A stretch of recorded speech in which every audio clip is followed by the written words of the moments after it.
श्री गुरुचरित्र कथासार अध्याय 43 विणकरावर कृपा विमर्शनाख्यान. श्री गणेशाय नमः. नामधारकांनी सिद्धांना आणखी गुरुचरित्र सांगण्याची विनंती केली. तेव्हा सिद्ध म्हणाले, वत्सा ऐक. श्री गुरूंना अनेक शिष्य होते. त्यातील एक शिष्य विणकर होते. ते रोज सायंकाळी मठात येत आणि सेवा म्हणून अंगण झाडत असे. स्वामींना दुरूनच नमस्कार करत. काही दिवसांनी शिवरात्र आली.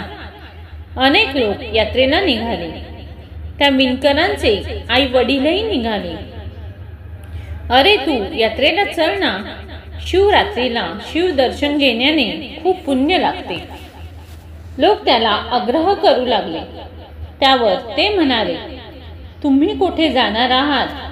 लोक म्हणाले, आम्ही श्रीशैल येथे मल्लिकार्जुन दर्शनात जाणार आहोत. विणकर म्हणाले, तुम्ही कशाला जाता? मी तरी येणार नाही. तुम्हाला जायचे असेल तर जा. माझे श्रीशैल इथे श्री गुरूंच्या ठिकाणी आहे. लोकांनी त्यांची थट्टा केली व सर्वजण निघून गेले. त्यांच्याबरोबर ते गेले नाहीत. एकटेच राहिले. श्री गुरु म्हणाले, अरे तुम्ही यात्रेला का गेला नाहीत? विणकर नम्रतेने म्हणाले, स्वामी तुमचे चरण हेच माझे तीर्थस्थान आहे. लोक पाषाणाचे दर्शन करण्यासाठी व्यर्थ जातात. गुरु नुसते हसले. त्यावेळी दुपारी ते विणकर संगमावर स्नानाला गेले. त्यांनी तेथे श्री गुरूंचे दर्शन घेतले आणि ते नमस्कार करून उभे राहिले. श्री गुरु म्हणाले, अरे बालका, तू एकटाच राहिलास. गेला असतास तर श्रीशैलांचे मनोहर दर्शन घडले असते. यात्रेची मौज पाहता आली असती. तू कधी गेला होतास का? ती यात्रा पाहिली आहेस का? विणकरांची श्रद्धा गाढ होती. ते म्हणाले, स्वामी तुमच्या चरणीच आम्हाला सर्व यात्रा केल्याचे पुण्य मिळते. त्यांची दृढ श्रद्धा पाहून श्री गुरूंनी त्यांना आपल्याजवळ बोलावले आणि आपल्या पादुका दृढ धरून ठेवण्यास आणि नेत्र झाकण्यास सांगून त्याला त्यांनी मनोवेगाने श्रीशैल पर्वतावर नेले. क्षणभराने त्यांनी नेत्र उघडले. तो त्याला आपण श्रीशैल पर्वताशी आलो आहोत असे दिसले. श्री गुरूंजवळ तो उभा राहून नवल करत आहे. तोच गुरुदेव म्हणाले, बघत काय बसलास? लवकर दर्शन करून घे. शौर्यही कर. तेव्हा लगबगीने देवाचे दर्शन करून स्नानासाठी गेला. तो त्याला तेथे ग्रामस्थ लोक आणि आपले आईवडीलही यात्राला आलेले दिसले. त्यांनी त्याला हटकले व विचारले, तू आमच्याबरोबर न येता असं लपून छपून का आलास? विणकर म्हणाले, छे छे, मी तुमच्या मागोमाग नाही आलो. आम्ही श्री गुरु व मी आज दुपारीच आलो. श्री गुरूंनी मला काही क्षणातच येथे आणले. मी आल्याला फार तर एक घटका झाली असेल, पण कोणाचाही त्याच्या बोलण्यावर विश्वास बसला नाही. तो लपत छपत आपल्या बरोबरच थोडाफार मागून आला असेच लोकांना वाटले. तो आणखीन काही बोलला नाही. शोर करून स्नान केले आणि बेलफूल वगैरे घेऊन तो पूजेला गेला. पूजा करताना शिवाच्या पिंडीवर स्वतः श्री गुरु बसले आहेत असे त्यांना दिसले. लोक पूजा करत होते ती श्री गुरूंचीच होत होती. विणकरांनी प्रसाद म्हणून काही फळं खुणेसाठी घेऊन बाहेर आले आणि श्री गुरूंना प्रत्यक्ष भेटला. तेव्हा ते त्यांना म्हणाले, काय रे, तू आणखीन इथे थांबणार आहेस की परत जायचे? विणकर म्हणाले, स्वामीजी तुम्हीच खरे शंकर आहात. तुम्ही जवळ असताना हे लोक श्रीशैला इतके दूर का येतात हेच कळत नाही. मी शिवपिंडीच्या स्थानी तुम्हालाच पाहिले आहे. तेव्हा इथे येण्याची आवश्यकताच काय असा प्रश्न मला पडतो. श्री गुरु म्हणाले, जरी ईश्वर सर्वव्यापी असला तरी स्नान महात्म्य विशेष असते। या संबंधी मी एक गोष्ट तुम्हाला सांगतो। माघ वद्य चतुर्दशीची जी शिवरात्री असते तिचे महात्म्य या गोष्टीत आहे। सिद्ध नामधारकांना म्हणाले, श्री गुरूंनी विणकराला जी गोष्ट सांगितली ती स्कंद पुराणातील गोष्ट अशी। विमर्शन नावाचे राजे किरात देशात होते। ते फार पराक्रमी होते। त्यांनी सर्व शत्रूंना जिंकले होते, पण ते दुराचारी होते, मांसभक्षी आणि स्त्रीलोलूप होते। एकीकडे मृगया करून ते प्राणी मारून मांसाहार करत आणि एकीकडे शंकरांची मोठ्या भक्तिभावाने पूजा करत। शिवरात्रीला ते गीत वाद्यादिकांचे कार्यक्रम मंदिरात करत असे। त्यांची पत्नी कुमुदवती नावाची होती। त्या विचार करत असे की आपले पती शिवपूजक आहे, पराक्रमी आहे, पण परस्त्रीरत आहे, याला काय करावे। त्यांनी तसे राजांना एक दिवस धीर करून विचारलेच। राजे म्हणाले, तुम्ही विचारलेत म्हणून सांगतो। मला माझ्या पूर्वजन्माचे ज्ञान आहे।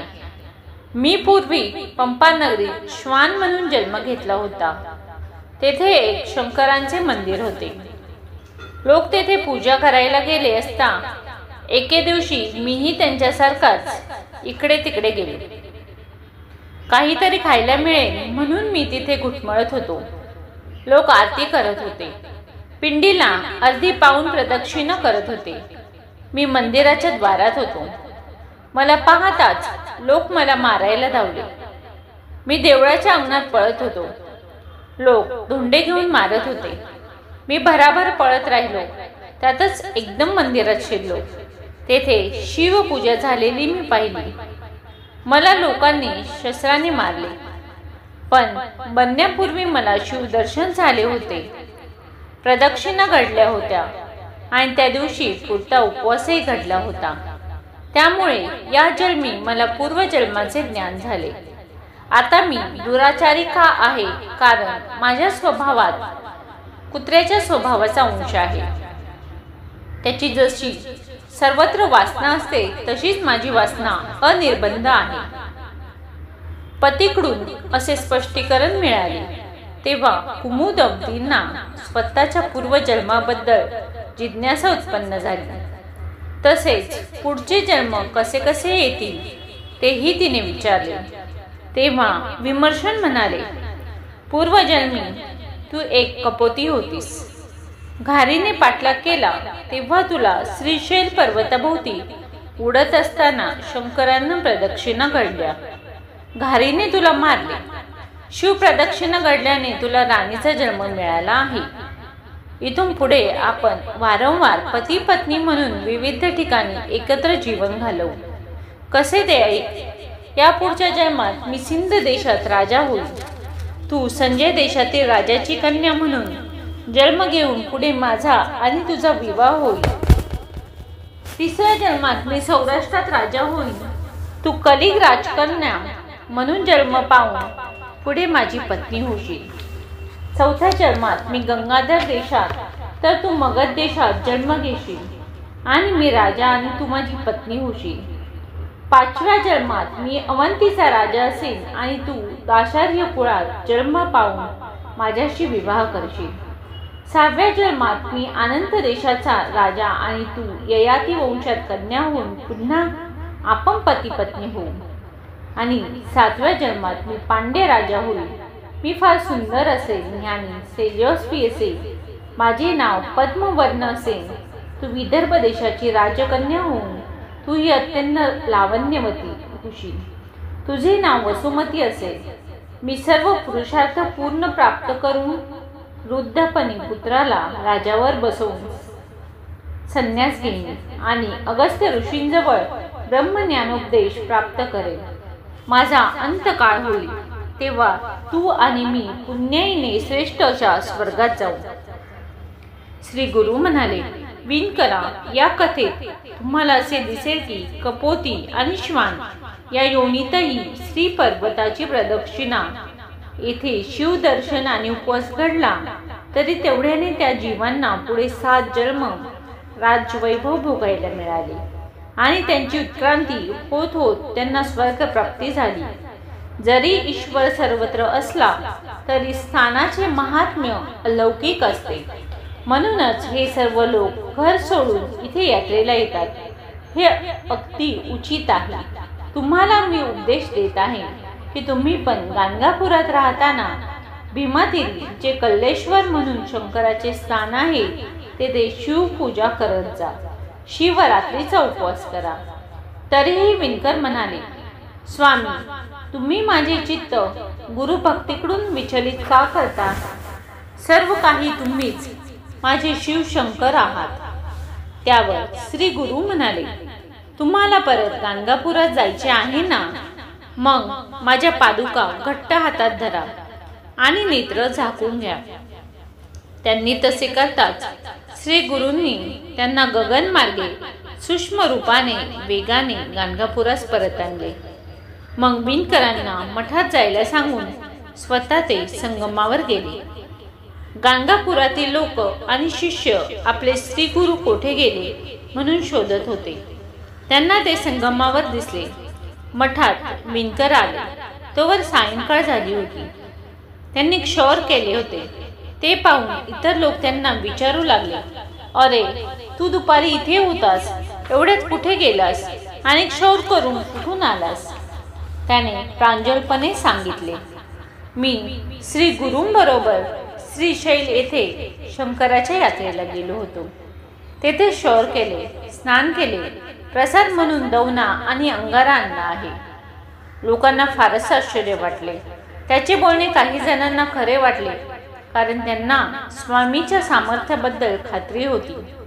काहींना मोठा संशय होता. विणकर म्हणाले, स्वामी संगमावरच राहणार आहे. त्यांनी मला मठात पाठवले आहे. लोक संगमावर गेले आणि त्यांनी गुरुपूजन केले. आणखीन 15 दिवसांनी श्रीशैलवरून यात्रेकरू परत आले. तेव्हा त्यांनी इथल्या लोकांची खात्री पटवून दिली. अहो, श्री गुरु व हे विणकर श्रीशैल येथे आले होते. त्यांची आणि आमची इथे भेट झाली होती.